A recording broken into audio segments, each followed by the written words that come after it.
प्यारे बच्चों, हमने अपनी पिछली वीडियो में अष्टांग योग के बारे में जाना था और आज हम अष्टांग योग का वर्णन करते हैं। इसकी आवश्यकता क्यों आन पड़ी है? वर्तमान परिस्थितियों में अगर आप देखेंगे तो पूरे विश्व में हाहाकार मचा हुआ है। महामारी के कारण, युद्ध के कारण और बेरोजगारी के कारण, गिरती हुई अर्थव्यवस्था के कारण, तो बहुत सारी मानव निर्मित समस्याएं हैं। उन सब का समाधान करने के लिए अष्टांग योग सबसे सटीक और सरल उपाय है।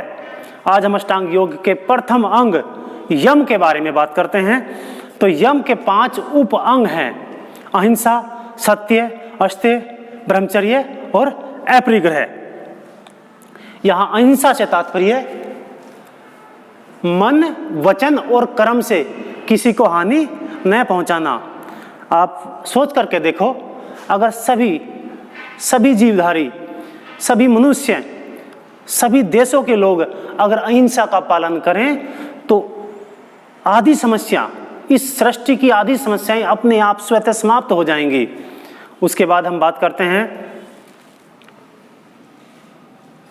सत्य की। तो जो जैसा देखा, जैसा जाना, जैसा पाया, उसको वैसा कहना।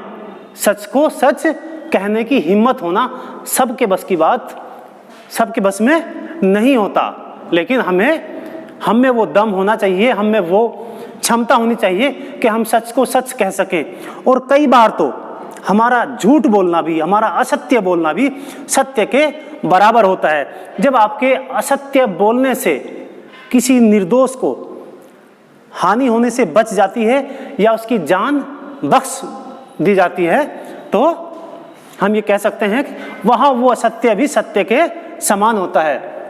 अस्तेय, चोरी न करना, चोरी की योजना न बनाना और चोरों का सहयोग न करना। यहां हम यूं कह सकते हैं कि किसी भी पराई संपत्ति पर बुरी नजर न रखना, किसी की भी संपत्ति पर बुरी नजर न रखना।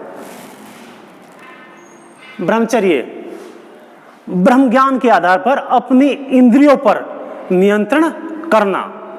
और उसके बाद आता है अपरिग्रह, आवश्यकता से अधिक वस्तुओं का संग्रह न करना। जितनी हमारी जरूरतें हैं, कहते हैं ना सादा जीवन उच्च विचार, तो कम से कम हमारी जरूरतें कम हों और हम सिर्फ जरूरत भर की चीज़ों का उपभोग करें, उनका उपयोग करें। क्योंकि कोई भी वस्तु इस सृष्टि में ना तो नष्ट की जा सकती और ना ही पैदा की जा सकती, बस उसका रूप बदला जा सकता है।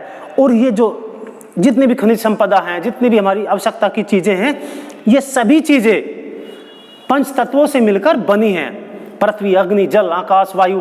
तो हम इनका दोहन करके अपनी आवश्यकताओं की पूर्ति कर रहे हैं और आवश्यकताओं की पूर्ति ही नहीं कर रहे हैं, उनसे खिलवाड़ कर रहे हैं।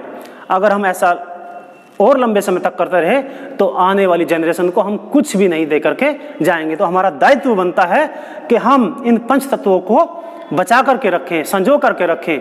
आज आप दिन प्रतिदिन देख रहे होंगे कि पानी का स्तर गिरता चला जा रहा है, शुद्ध पानी की कमी होती चली जा रही है, वनों को काटा जा रहा है। और ये प्राकृतिक संपदाएं छोड़ दो, आदमी के जो व्यवहार में, इंसान के जो व्यवहार में जो चीज़ें हैं, उसके जो संस्कार हैं, वो संस्कारों का स्तर गिरता चला जा रहा है। इंसान अपने आप को डुबोता जा रहा है, गर्त में ले जा रहा है। तो अगर हम इन परिस्थितियों में एक छोटा सा उपाय कर लें, हम अष्टांग योग का पालन कर लें, तो सृष्टि की मानव निर्मित सभी समस्याएं हम समाप्त कर सकते हैं।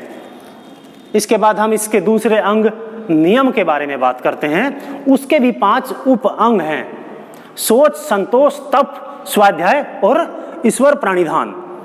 यहाँ सोच से तात्पर्य हमारी आंतरिक और बाह्य शुद्धि से है। जब हम अपनी आंतरिक शुद्धि की बात करते हैं, जो हमारे अंदर जो बुराइयां हैं, काम, क्रोध, मोह, लोभ, राग, द्वेष, विद्वेष, अगर हम उन पे अपना काबू पा लेते हैं, नियंत्रण पा लेते हैं, उनसे पार पा लेते हैं, हम उनको दबा लेते हैं, तो हम अपने आप को आंतरिक रूप से शुद्ध कर लेते हैं। और उसके बाद हमारी पहली आवश्यकता होती है कि हम अपने आप को स्वच्छ रखें, साफ सुथरा रखें। अभी भी कोरोना काल में आप देख रहे होंगे कि अभी हाथ धोने पर जोर, ऐसा नहीं है कि पहले ऐसा नहीं था, पहले से भी ऐसा ही है, बस जनमानस उसे भूल जाता है। कुछ लापरवाहियां करता है, कहने के बावजूद, पता होने के बावजूद। लेकिन हमें स्वच्छ रहना है, साफ सुथरा रहना है। तप, यहां तप से तात्पर्य आत्मा के उन कर्मों से है जब कोई सर्दी, गर्मी, भूख प्यास, मान अपमान, यश अपयश, इन सब को भुला करके, इन सब से प्रभावित न होकर के अपने उद्देश्य की प्राप्ति के लिए, अपने लक्ष्य की प्राप्ति के लिए लगातार कार्य करता है। हर वो आदमी हर वो इंसान, हर वो आत्मा जो अपने काम को ईमानदारी से कर रही है, वो तपस्वी है। तपस्वी होने के लिए महात्मा होना या संन्यास ले लेना आवश्यक नहीं है। हम ग्रस्त जीवन में रहकर भी महात्मा हो सकते हैं, हम ग्रस्त जीवन में रहकर भी सन्यासी हो सकते हैं। जरूरी नहीं है कि हम ग्रस्त जीवन छोड़ दें, हम सन्यास ले लें। हम यहाँ रहकर भी अपने अच्छे संस्कारों के साथ, अपने अच्छे विचारों के साथ, अपने अंदर की बुराइयों को दबा करके हम इससे लड़ सकते हैं। स्वाध्याय, स्वाध्याय से तात्पर्य यहाँ यह है कि हम अपना खुद का अध्ययन करें। हमें अपने लिए, अपने परिवार के लिए, अपने समाज के लिए, अपने राष्ट्र के लिए, संपूर्ण मानव जाति और जीवधारियों के लिए क्या करना चाहिए।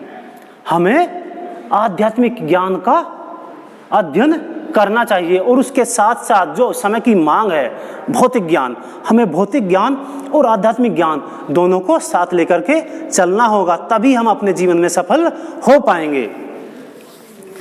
और उसके बाद है ईश्वर प्रणिधान। तो यहाँ ईश्वर प्रणिधान से तात्पर्य यह है प्यारे बच्चों कि जिस तरह से कोई बच्चा अपने माता पिता का सम्मान करता है, अपने गुरुओं का सम्मान करता है, वो ठीक उसी तरह से